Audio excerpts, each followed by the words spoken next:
Good afternoon, students. So in our last lecture, we have studied about binomial distribution and Poisson distribution, and they were the types of discrete probability distribution. So today we will study about normal distribution, and it is a type of continuous probability distribution, right? So we will study about normal distribution, that is a type of continuous distribution. So let us define a variate z for this normal distribution such that z is equals to x minus np over under root npq, right?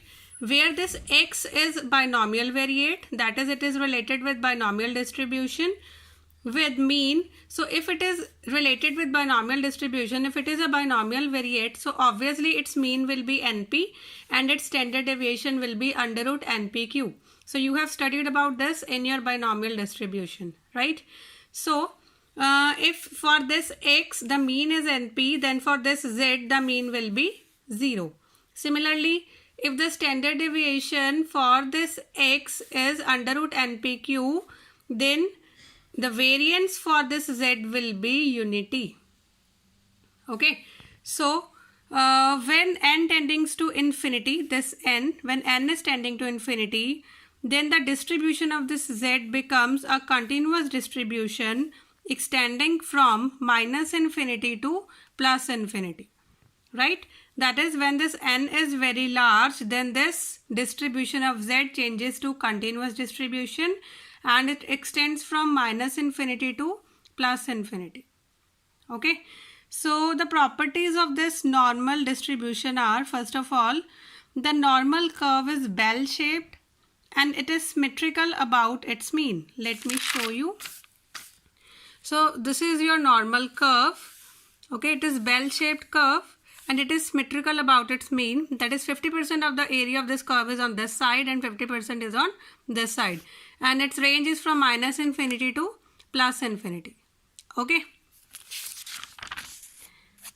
Then as it is symmetrical, its mean, median and mode are the same. Okay, the value for its mean, median and mode will be same. Okay, then the normal frequency distribution, as we have studied about binomial frequency distribution and Poisson frequency distribution function. So similarly, for this normal distribution, the normal frequency distribution is given by this relation. If capital N is the total frequency, this one, mu is the mean for this normal distribution, sigma is the standard deviation for this given distribution, then y is equals to capital N over sigma under root 2 pi e raised to power minus x minus mu whole square over 2 sigma square. Right? Now, what are the applications of this normal distribution? This normal distribution is used in calculation of errors made by chance in experimental measurements. Okay. Second, the computation of hit probability of a shot. If you are hitting at a shot, the probability that it will hit at the right target or not. Okay. If you are doing an experiment, then and you are taking measurements, then the chance of coming error in taking that measurement. In these calculation, what is used? Normal distribution is used. Fine. So let's do a question based on this normal distribution. Very important question. So what is given in the question? Let us see. In a normal distribution, 31% of the items are under 45 and 8% are over 64. Find the mean and standard deviation of the distribution. So what is given? That 31% of the items are under 45. This means at x equal to 45, the area covered will be 31% and 8% are over 64. Okay, so at x equal to 64, the area covered will be 8%. So find the mean and standard deviation. So look at this. This is your normal curve. So at x equal to 45 at this point. Now this is the this curve is symmetrical about this mean. Okay, so 50% of the curve is on this side, the area 50%, and the 50% area is on this side, right? Now out of that 50%, 31% is at x equal to 45. It is covered in this range from minus infinity to x equal to 45, and 8% is from x equal to 64 to infinity, plus infinity. This is given to you. Fine. So we will suppose that x equal to 45. At this point, the value for the normal variate z is z1, and at x equal to 64, at this point, the value for the z variate is z2. The value for normal variate z at this point is always 0. Fine. So this is your figure for this question that you have to make by yourself. So what we have to find out? We have to find out the mean and the standard deviation of the distribution.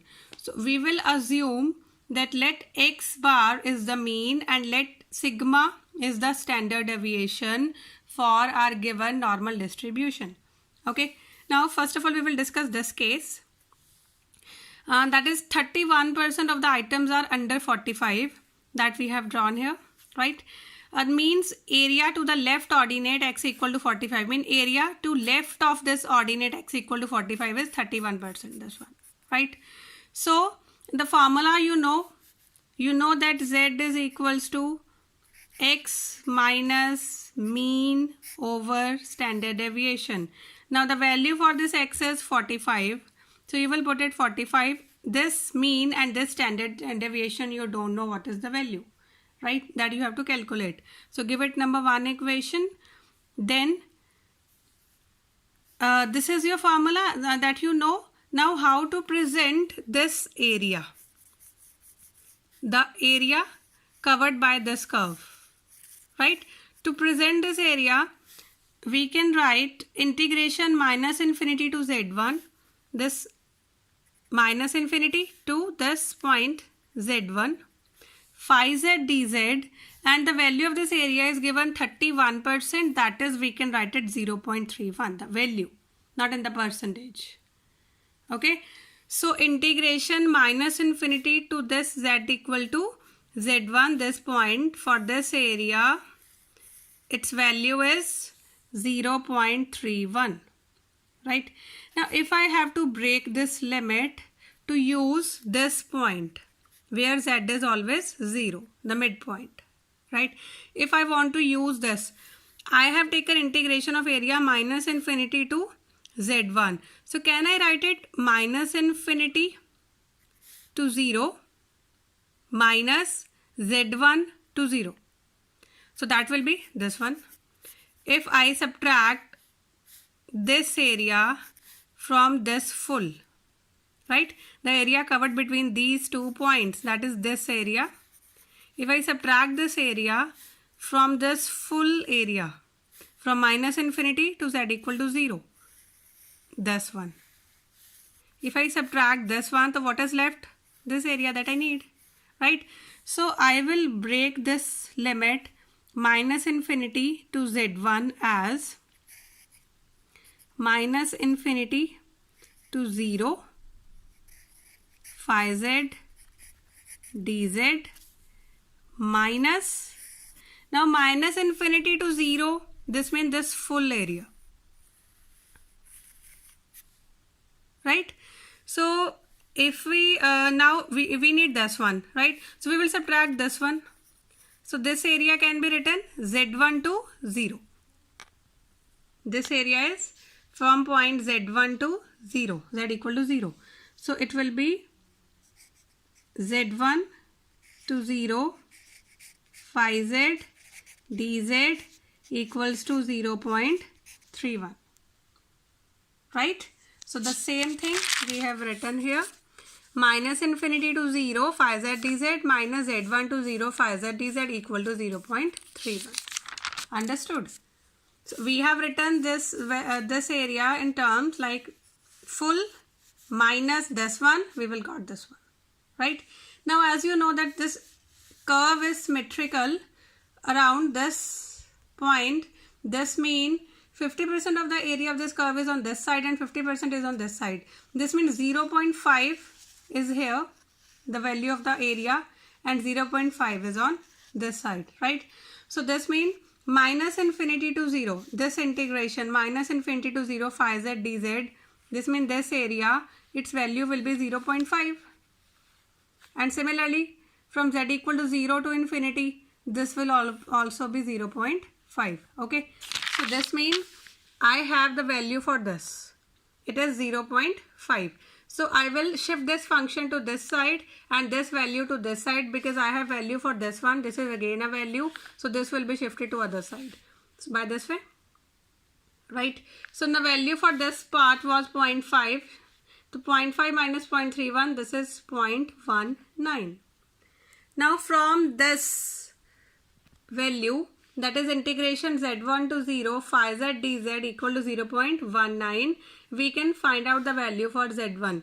Now this is the area covered under the curve z1 to 0 from this point to this one. Okay, so what you will do, how to find out z1 using this value of area, you will go to the graph, you will go to the table area under the normal curve. This table is given in the last of your book.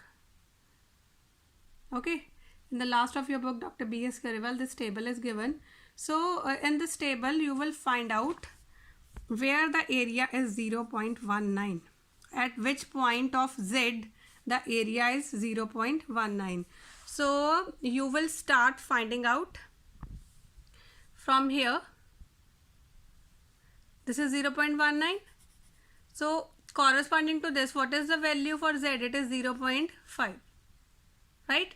So that's why we have written here from table area under the normal curve Z1 is equal to 0.5. Now why this negative sign came? Come again here in the table. For this table, he is working the integration from this point to this side on the right hand side. That is, the point should be 0 to Z1.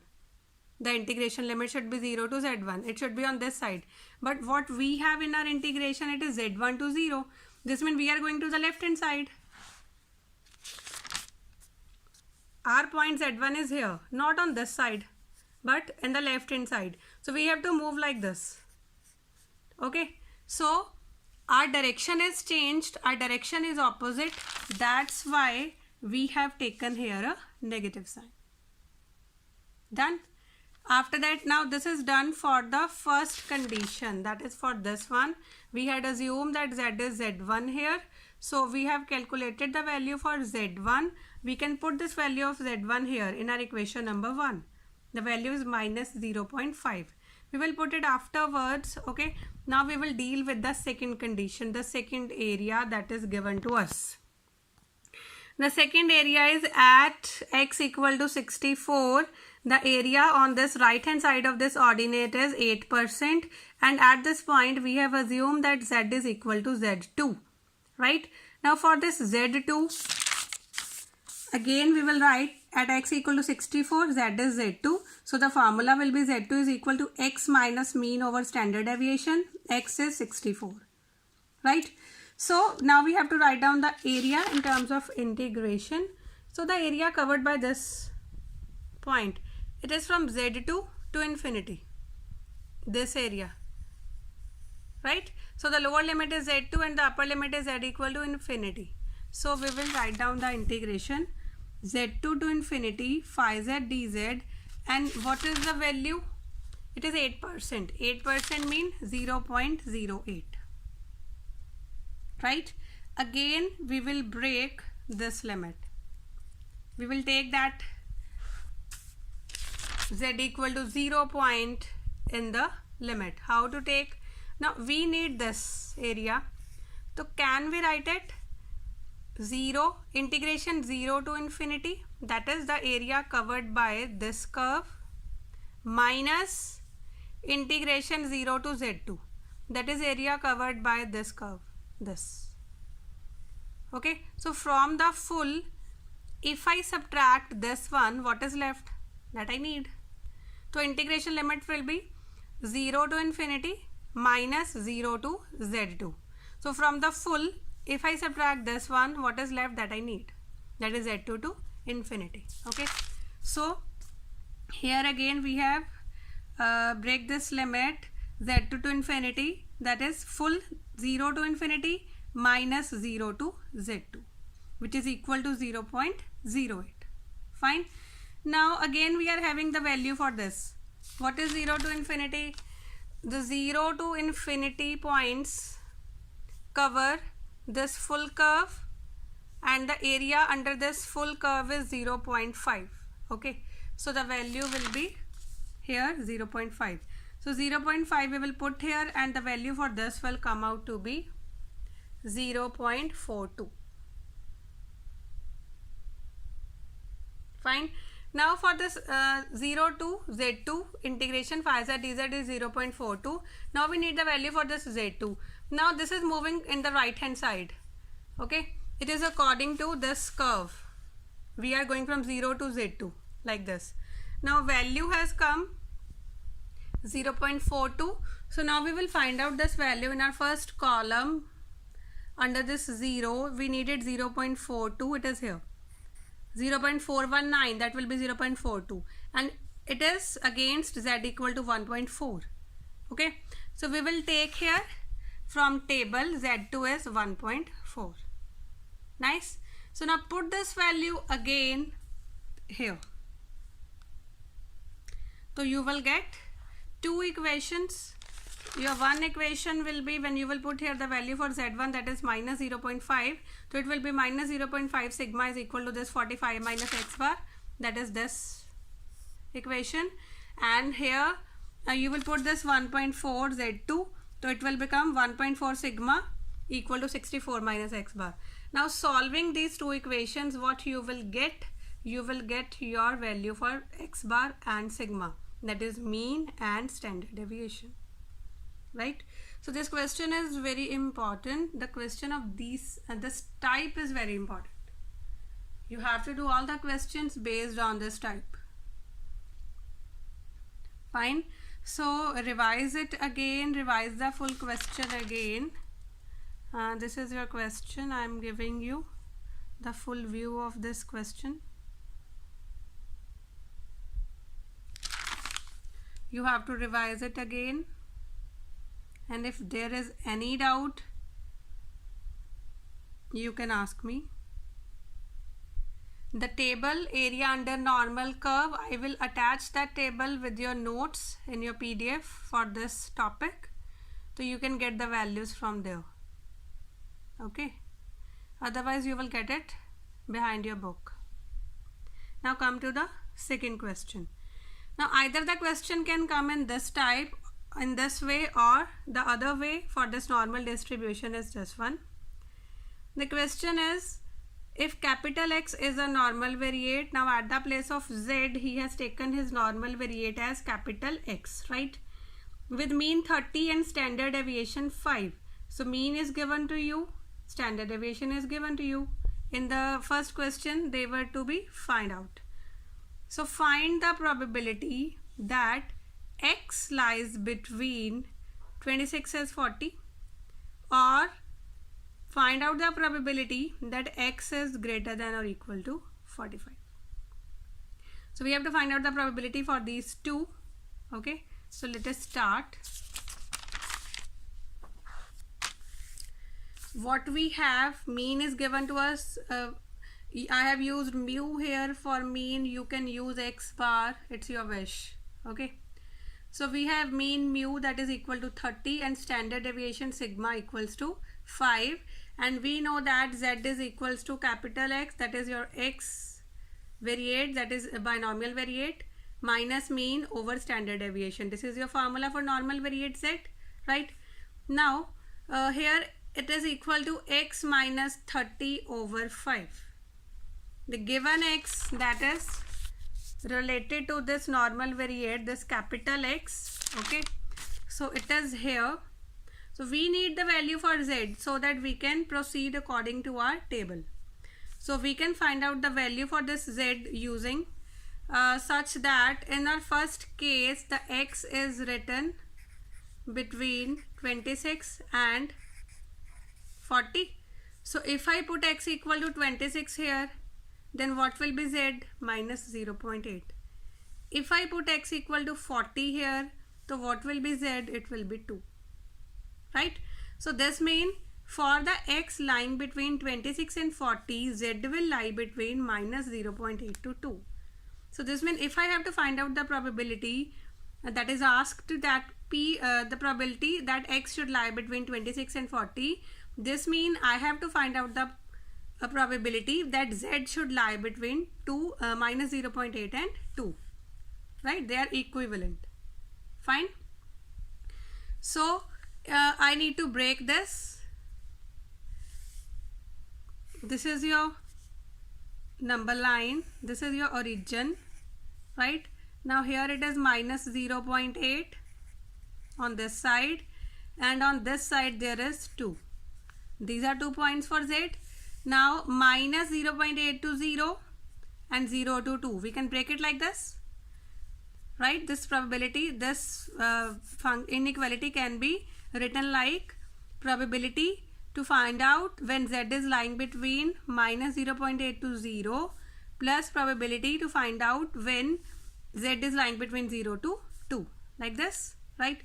Now for this one it is minus 0.8 to 0 for this side. Right? So this will be symmetrical to, if I take here point 0.8, right, minus 0.8 to 0 and 0 to 0.8, the area will be symmetrical. Fine. So that's why I can write it in this way. So now this is probability of z lying between 0 to 0.8 and probability of z lying between 0 to 2. So how to find out these values? So again come to your table, area under normal curve. First of all, you were in the first question you were having your area like this, these values you were having, and you were finding out the value for z corresponding to that. In this case you are having the values for z. One is 2 and the other is 0.8, and you have to write down the area. Okay, so come here. For first one, the value for z is 0.8. So we will start looking for these values, and here it is 0.8, and corresponding to this 0.8 the value for this normal curve is 0.2881. So we have picked that value. Right? Similarly, when z is from 0 to 2, that is at z equal to 2 we need the area for the normal curve. So at z equal to 2, this value, so it will be 0.4772. So the same value we have picked here. Adding them, we got our answer. Okay. Now in the second case, we have to find out the probability when x is greater than or equal to 45. So we will put this 45 here. So it will become 45 minus 30, that is 15, divided by 5, that is 3. So that is z equal to 3. So to find out the probability that x will greater than equal to 45, that is we will find out the probability that z is greater than equal to 3. Now greater than equal to 3 mean all the values which are greater than 3. Right? So to find out all those values in the normal curve, like if here it is origin 0, okay, so we are here it is 3, right? So we have to find out the probability that z is greater than or equal to 3. This means from this 3 to infinity, we have to find this probability. To find out this, what we can do, the total area under this curve is 0.5. So what if we minus this area from 0.5, and we will get the value for this area, right? So what we will do, from the total, that is 0.5, we will subtract this area, and what we will get, the area from 3 greater than equal to 3, that is 3 to infinity, this one, right? So we have written it 0.5 minus probability that z lies between 0 to 3 in this space. Okay, so this value can be calculated again from your table, that is at z equal to 3. So again we will come to our table at z equals to 3, that is this one. So that is 0.4987, right? So we will write out 0.5 minus 0.498, it is 7, not 6. Subtracting, you will get your value. So either the question come in this way, in this manner, okay, or the question comes in this number 1 question. So solve the questions of this type 1 and type 2 given in your book related to this normal distribution. I will also give you an assignment based on the probability distributions. Revise all the 3 distributions very carefully. If there is any doubt, please ask me. And this is the end of your chapter, probability and its distributions. Thank you so much.